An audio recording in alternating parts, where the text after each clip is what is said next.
இன்றைக்குமே அடுத்தவர்கள் வகுத்த எல்லைகளுக்குள் நாம் சிக்கிவிடக்கூடாது. நமது எல்லைகளையும் கட்டுப்பாடுகளையும் நாம் தான் வளர்க்கணும். அது ஒரு தோட்டம், அங்கே ஒரு சின்ன பையன் விளையாடிட்டு இருக்கான். அப்பா கூப்பிட்டுக்கிட்டே இருக்காரு, சங்கர் என்ன பண்ற, உள்ளவான்றாரு. அந்த பையன் வரவே இல்லை.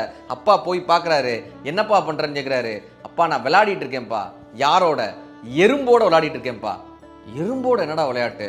பா எறும்பு நடந்து போகும்பா, நான் இந்த மூடியை மூடிட்டு எடுப்பேன்ப்பா, ஒரு வட்டம் வரும்பா, அந்த எறும்பு அந்த வட்டத்தில் இருக்கவே இருக்காதுப்பா, நகண்டு போகும். நான் திரும்ப ஒரு வட்டம் வைப்பேன், திரும்ப நகண்டு போகும், திரும்ப ஒரு வட்டம் வைப்பேன். என் வட்டத்தில் அந்த எறும்பு சிக்கவே இல்லைப்பா, அந்த எறும்பு நடந்து நடந்து போயிட்டே இருந்ததுப்பா. அப்புறம் யார் ஜெயிச்சா? நான் தான்ப்பா ஜெயிச்சேன். எப்படி? எறும்பு ஓங்கி அடிச்சேன்ப்பா, எறும்பு செத்துருச்சுப்பா, இப்போ அது என் வட்டத்துக்குள்ள இருக்கு பாத்தியா அப்படின்னு அந்த எறும்பை காட்டுறான். அவங்க அப்பா சொன்ன வார்த்தையை அப்படியே உங்களுக்கு கடத்துகிறேன் நண்பர்களே. அவங்க அப்பா சொன்னாரு, நீ ஜெயிக்கலப்பா, எறும்பு தான் ஜெயித்தது. ஏன் தெரியுமா?